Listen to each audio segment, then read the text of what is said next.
Just a second, I'm too old, I need more brightness.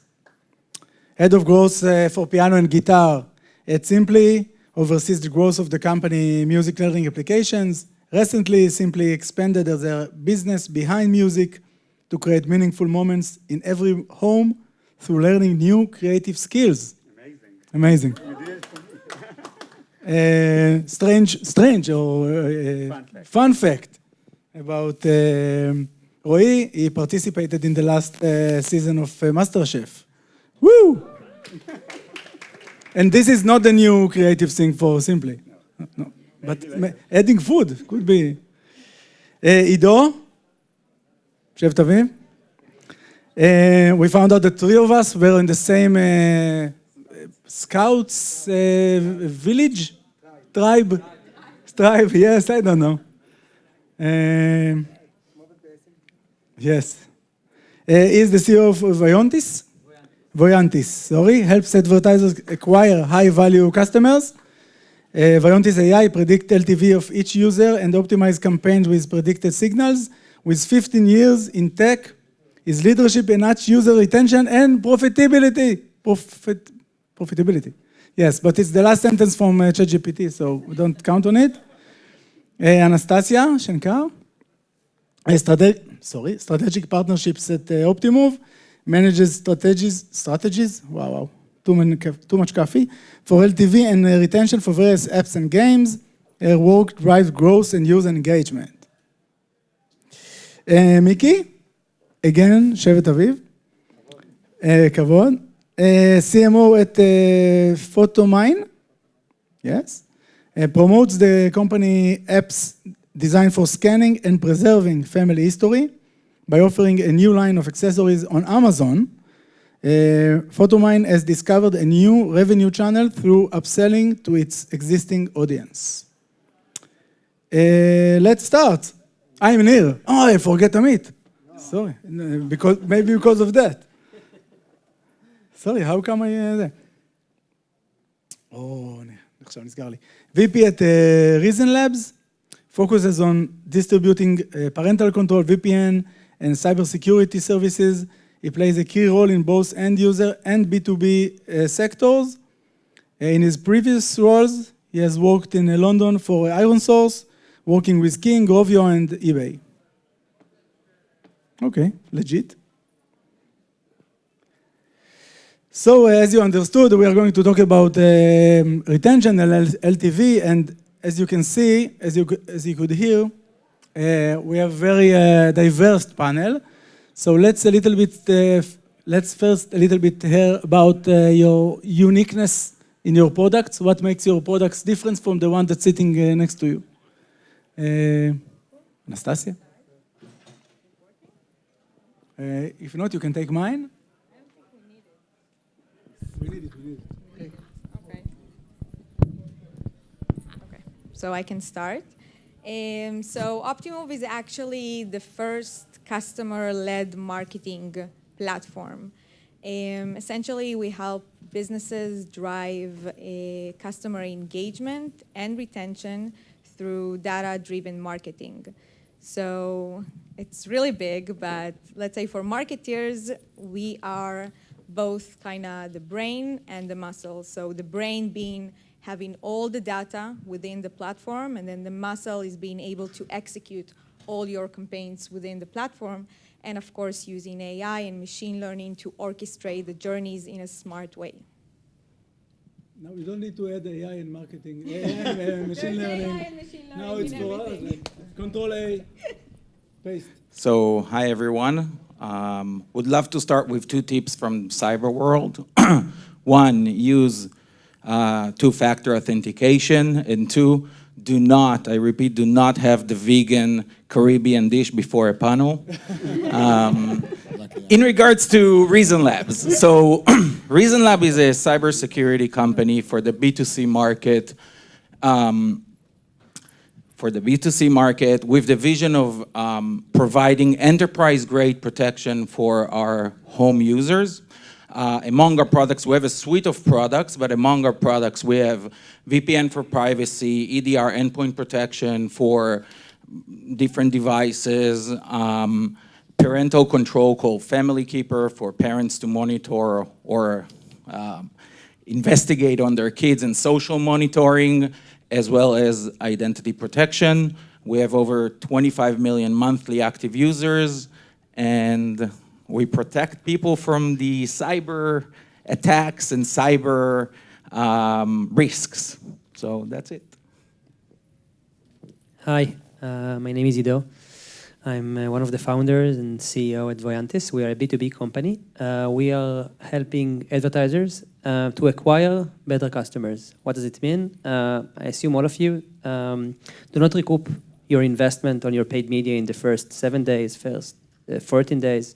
So basically, when you are running paid media campaigns, you optimize them. You are telling Google and Meta who is a good user based on what happened in the first few days. However, many times, the revenue or any activities that the user will do in the first few days is not really full. There is no full correlation between the future. What we do, we use, I won't say the word, to predict in day one what would be the future lifetime value of each user, and then we reverse engineer the Google and Meta and other network algorithm, and we know how to send it back in the ideal way. I usually will see at least uplift of 20% ROAS in campaigns that are optimizing to predictive signal. Wow. I'll try to keep it short. Miki from PhotoMyne. We have the vision of helping users to scan and digitize their entire photo collection using their mobile phone. We started about 8 years ago. We have a user base of about 40 billion downloads around the world. And the idea behind PhotoMyne is to give a holistic approach for taking old albums and photos and slides and negatives that are stuck in an attic somewhere at your home, and use your mobile device and AI, to scan those photos in a very fast, easy way, and after scanning to digitize them and keep them and enhance the colors and everything. Yeah, in short. By the way, I love your product. It's amazing. So beside what Nir said, my name is Roie Shiloah. I'm part of the amazing journey of Simply for the last 6 years. We usually named JoyTunes. This was the original vision that the company had, to be like the Netflix of music education. We have launched 2 very successful applications, Simply Piano and Simply Guitar. Over the years, we have understood that creative skills doesn't need to end just by music education. It could be something else, like cooking, for example. We have expanded the business to more verticals, changed the name from JoyTunes to Simply. Recently launched 2 new applications outside the music vertical, the first one for singing and the last one for drawing. We are based in Tel Aviv, 200 people, B2C application, very proud to be part of this ecosystem. Amazing office. Yeah. Okay, my next question is very related. As we just said, our products, or the products of everyone here, are very unique and very different. Can each one of you describe unique challenge that you face that is not, the everyday challenge that we usually meet? I can start. So in the world of subscription, I think that everyone can agree with me that content is the king. This is what drives the engagement and the retention of the user. And retention problems is something that subscription companies are facing every day. This is the holy grace of subscription companies. If I need to give a very specific example, so over the years we have tried to find kind of patterns in the behavior of users among age groups because they're quite different from each other. And what we have discovered that kids are behaving very differently from any other age group in Simply, particularly when I'm talking on young kids of 4 to 10 years old. You can imagine, physically their fingers are much smaller. They cannot read the instructions that we are giving them when teaching them how to play on music instruments. Yeah, very, very. Yeah, of course. And even the content that they would like to serve and play on is very different from what everyone here in the audience is playing. What we have done is to, create a very dedicated team just to crack this challenge. We have changed entirely the experience of those kids with the product, from what content we are serving them, change even, the instruction to be vocal ones, make it more gamification for them, and I can share that the results were amazing today. This is the largest group today in Simply, and mostly engaged with the app. Okay, I will add to that.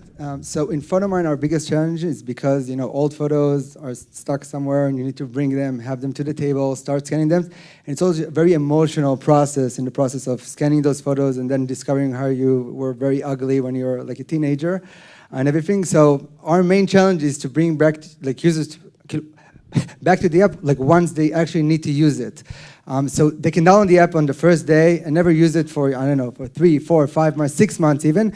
And then one day they decided they went to their parents' house, they brought all the photos, now they wish to scan. So who exactly is the users who are now coming back? So he knows PhotoMyne, but he never used it.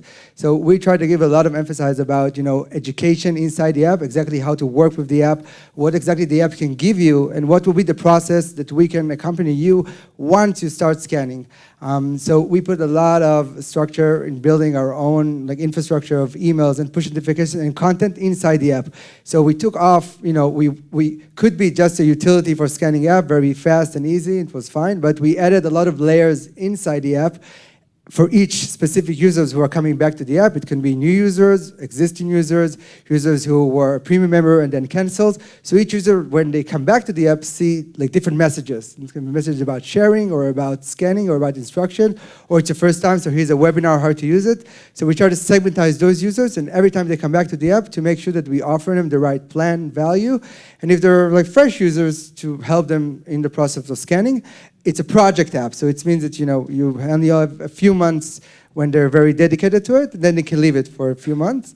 But we try to give them the value even after this stop scanning, because they can now scan slides and negatives and other related medias. So for us, we are a B2B company, so the challenges are a bit different than the challenges that we described before. So I can share a big challenge that we had in the beginning and how we solve it. So we started a company and said, okay, let's predict, using AI, the LTV of each user, and send it to Google and Meta, and everything will be amazing. And in the beginning, it was really good. And then we saw that sometimes it's worked very well, sometimes not, let's say 50-50. And you cannot really build a business where 50% of the time it's not going to work, right? And why is this? Because Google and Meta are basically a black box, right? So how do you do it?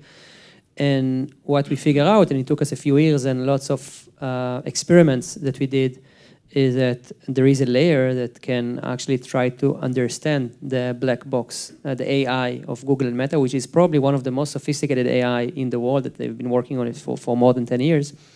And this layer, we call it orchestration layer, basically understand, given this is a prediction, right? So it's not an event that actually happened. So you need to ask yourself, when is the right time to send it to Google and Meta, right? After 1 minute, I'll have prediction for anything, but is it accurate enough?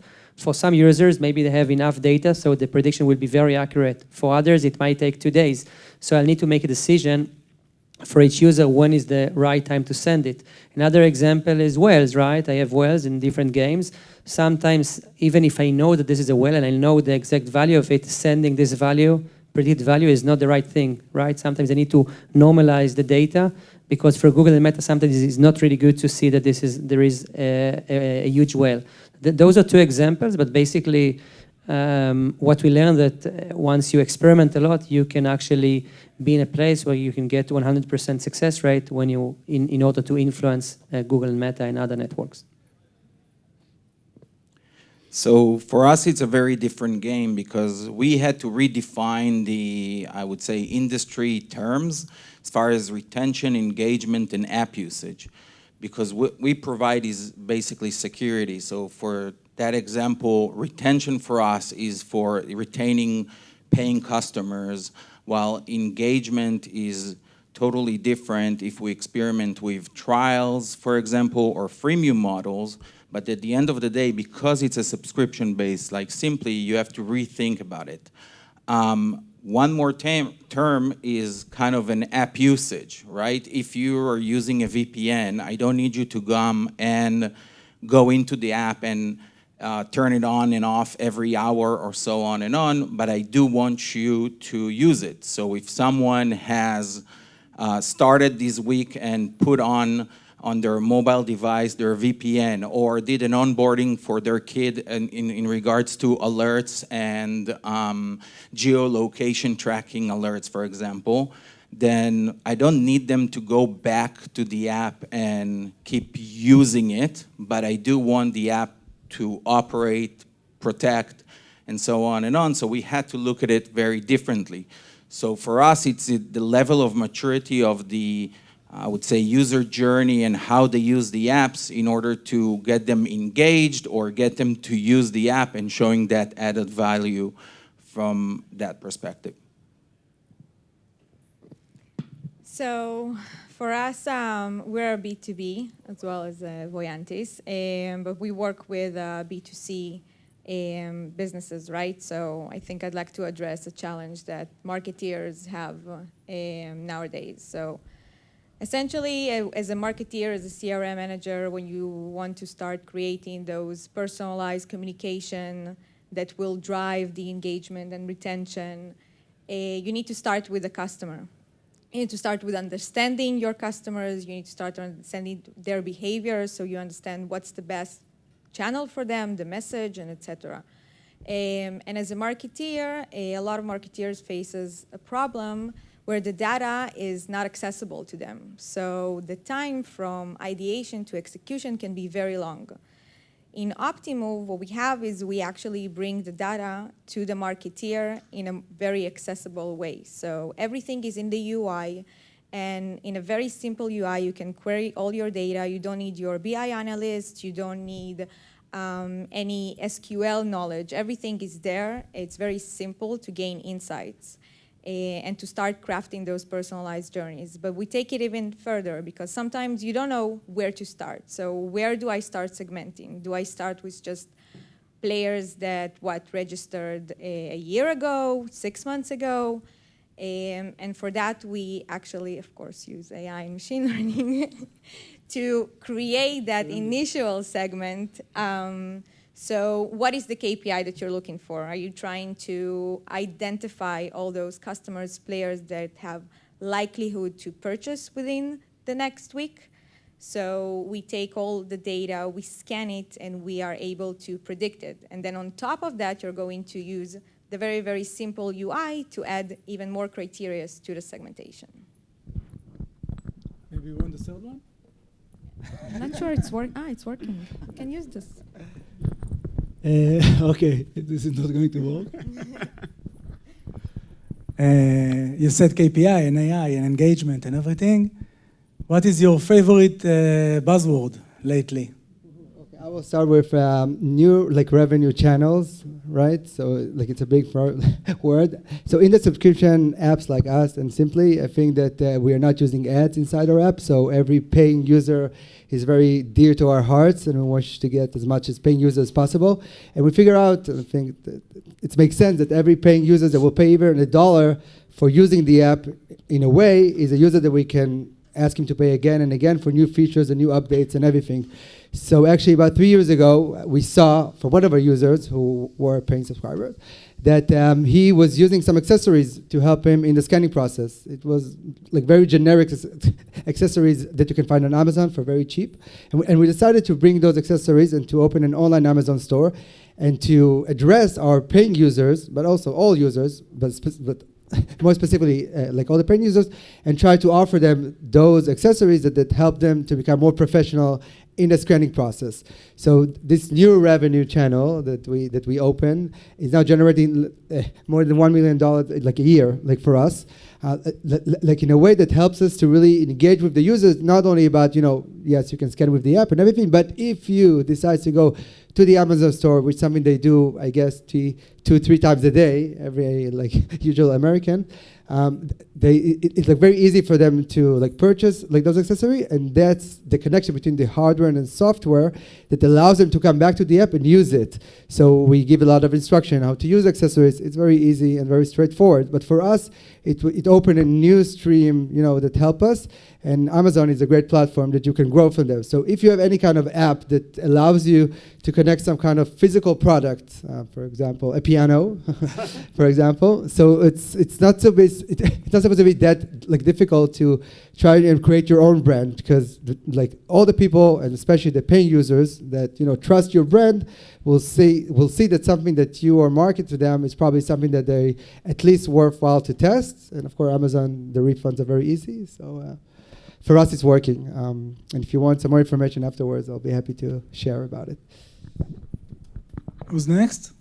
Buzzwords? Yeah, I can talk about it. So yeah, it's not, I don't think, AI is not what I will choose. I think that today when we have from one side AI and from other side privacy, the most important thing for any consumer company is first and zero-party data, basically your own data. I think that this is basically the main asset that each of the consumer company they have, and oftentimes you don't or they don't use it enough. And I think that when we see where the privacy is going and it's going to become harder and harder, I think it's becoming more crucial to make sure that you know how to leverage your data, starting from having like a data lake where everything will be stored, making sure the latency that you get the data is like hour or less, right? So thinking about it as a key thing, and oftentimes looking at this, which is currently for many of you maybe just a tool for BI. So if it's not working, it's fine, we can fix it in a few days. This will become a mission critical for almost any of you in the next few years, meaning you need to think how to treat it in a way that if it's broken, probably different processes that will probably use AI, right, will be broken. And I think that this is something that many more companies will put more attention to it in the next few years. Great. Amit? Noam. So, coming from the cyber world, for me, the buzzword is identity protection, or identity in general. I think it's a big thing. I think we're going to see more and more apps and services that are all about that part of containing and holding your identity, bouncing off what Ido said about privacy. It's already happening, in my opinion. And to be more focused on, let's say, mobile world or marketing mobile world, I would say, I think incrementality is a big thing that we're going to see way more of, solutions that are more accurate, better. Just had a talk with Maor from Incremental, so I'm a true believer in that sense of measuring and doing it right. I'll try to use this one. So I think for me, try not to use machine learning and AI. I think the buzzword in marketing will be real time. So being able to respond in real time to what players, customers are doing now in the app, in the website, and mixing that past historical data that you have on them and you already know kind of what they're aiming for, and mixing that with the real-time data and actually responding in real time, whether it's a player that had a bad experience or if it's an e-com customer that just, I don't know, returned his parcel. So being able to really address in real time your customer needs and wants. Great. You don't? Piano. I remember you had one, but it's up to you. By the way, I'm Nir. I didn't say it in the beginning. I suddenly understood. So my next question, when I'm now thinking about it, is a little bit similar, but let's try to make it different. It's about 2025. We used ITFA, I don't know, 2 years ago, and Gen AI is, of course, the most used word now. What will be the next big thing, the next word, trend, KPI that is going to control our business life? So here I will give you a buzzword. So my friend here from Simply knows that I'm true passion about the word that called involuntary churn.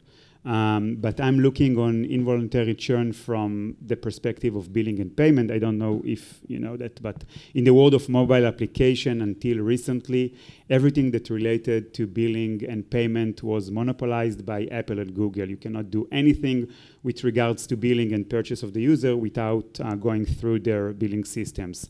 But now with everything that is changing in the world, DMA rules, policies, changes, and everything, we as a developers has more control on what the user is experiencing when he's coming to purchase one of our application. We can integrate or build even our own billing system, and by that really understand what is happening in the black box of the billing, because until recently, if a user is coming to your paywall, click on the purchase button. You can agree with me that this is a very good user, very high intent, he would like to purchase, he click on the purchase button, but for some reason, and I'm giving you a real data, 20% of them are not able to complete the purchase from any technical or billing issue, and you have, as a developer, zero understanding what is happening there in this black box of Apple and Google. Now, when the billing system is controlled by Simply or any other developer, not only that you have the data, what is happening there, you can really control and give a solution to any user. In real time, yes. Two buzzwords in one answer. If you have three, all the line will disappear. Anyone else? Yeah, I will add to that. So bouncing off Roie, I can totally relate. I think the whole payment and payment provider will become more and more substantial in our lives, or as developers. I mentioned before that for us, retention is the retaining of a paying customer, and I think there's a huge challenge there once you get out from the closed ecosystem of Android and Apple or iOS. More payment providers are going to come and try to give their solutions. We're already seeing it, and the more you optimize versus better conversion from a payment provider, the better your retention, your LTV will be affected, and totally relate to that. I have something, obviously I'm biased a bit, but I think that while today Gen AI is like a big buzzword, I believe that one of the next big buzzword when it comes to AI will be predictive AI. What does it mean, predictive AI? It means that today, when you as a marketeer make decisions on like form acquisition, retention, support, financial, anything, usually you'll use proxies, right? You'll see what will happen tomorrow, and your analyst will do some calculation. You'll say, you know what, we know that 5% of the users that are coming from the US and go to level X, they will get to level Y in 90 days, right? Now, it works quite well in large cohort, but when it comes to individual user, usually there is high difference between different users, right? So you might not see it because when you look at, I don't know, 10,000 users, it looks good, but each one is individual. And we believe that today, using AI and using companies like Optimove, Voyantis, doing it in-house, whatever, you have the capabilities to predict early on what will be the future value of the user, what will be the likelihood for users to do a certain action. And based on this, you can do things that are not related only to marketing. For example, you have support ticket, right? How do you prioritize the support, right? If you know that someone would churn for sure, or you know someone would be with high revenue, maybe you'll treat it differently, right? Today, companies like Microsoft, all of the reporting to NASDAQ is based on machine learning, right? The quota that each of the salesperson in Microsoft in the world gets is dynamic. Obviously, lots of products, countries, everything is by machine learning, right? I believe that in the next few years, this will be the future. And I think the impact would be much bigger even than Gen AI. And we are just in the beginning. And this is the reason why we believe that your data is the most important thing that you have, because this is the basic for everything. But I believe this will be the future. So just adding on top of Ido, I think like next year, the theme of the panel will be predicted lifetime value, which is what we call future value. And yeah, it's not only that, just like Ido mentioned, it's also identifying those customers, players who are at a risk of churn. It helps you strategize for the long term. It helps you understand how to allocate your budget. If you know to identify your high value players that are also in a high risk of churn, you know to address there and be there, be proactive and be there before they churn. And then also on the other side, you know how to allocate your marketing budget to those customers that have lower value. So yeah, in the marketing world, I think predictive metrics is, whoever is not doing it now is already missing on it. Cool. I want to now take you to a very old trend of 2015, the social networks. Obviously, they're still around. We have many more of them now, and we are using most of them. How do social networks affect LTV retention in today's days? I'm talking about from SMS to TikTok, everything in the middle. How do you use it, or what do you think you can do with it? Okay, it's very fun because I think yesterday I had a conversation with my design team, and they asked if we can take off the Facebook follower count underneath the page, and I said yes, of course. Who's looking at that anymore? Yeah, but I think the social networks, but also the email marketing, SMS, everything related to it is still rocking. And I think it's for like.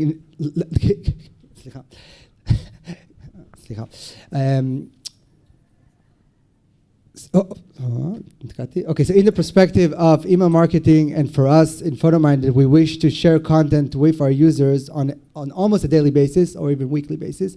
So we try to give them and use this infrastructure, and like for us, our audience is a bit older, I would say 50, 60 plus. So those are actually people who actually read emails, open emails, and even react to those emails.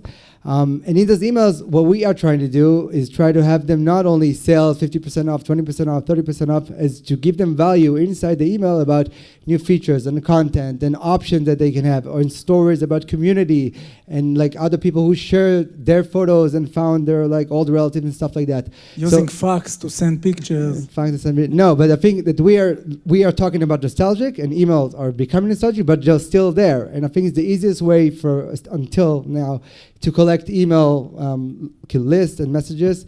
We're not strong at SMS, but for emails, we're totally there. In terms of social, I would say that you have to pay to get boosted, right? So it's not easy. You just put there and you can be like viral. Yeah, but again, it helps you to reach the right audience once you want to send a message across that is not sale. So if you want to make something that is relatable to content or something that happened in your company that is interesting for other like users, new users or existing users, it's still there in social. We use a lot of TikTok, for example, to boost our brand there. So we actually give a lot of content that we create there, and we put them on the channel, and it's very easy to promote it. And then we get a lot of users who are like searching for us on other platforms. So this whole cycle of using social, and then after you get the users, and that if you get their emails, right, it's very easy to come back to them. It's like 100% working for us. Maybe we are old, but Simply still believe in Facebook. Actually, Simply today holds the largest community for piano players in Facebook, with more than 250,000 users that on daily basis, sharing, creating content, mainly encouraging each other, because learning piano, it's a very tough mission, and this needs the support. So Facebook is a great tool for us in order to keep that. More than that, as mentioned earlier, the world of Simply content is the king. So whenever our team is creating a fresh new content, or I don't know, kind of a challenge or contest around specific theme or holiday, we are trying to leverage everything that happening in this community together with email campaigns and push everything that what you have called the old school marketing tools. This is something that we are using quite heavily. Someone else? No? I want to say one thing about the cousin of social, which is also in S, which is search. I think that the search in a year from now will be totally different. And if you want to look at it, you can look at Google, use VPN, log in to the US and look at Google Labs and see how the search experience is going to look like. It's relevant to you because it will change also the advertising that you'll do in search, and it's it's like basically like ChatGPT on steroid, right? But it will change a lot, and I think this is an experience that probably from 2000 didn't really change. Like Google looks almost the same, and it's getting there. In one night they can just roll it to the entire world. So I really encourage you to look at it and understand what does it mean. And it will change probably different things because you can actually get the answers already many times in the web itself. There is no need for you to click and so on. So it will probably will introduce lots of opportunities and threat on the other side. So you just need to be aware of it because we don't know when they will roll it out, but it can be any moment. Great. In some miracle way, we finished most of the questions, unlike we anticipated.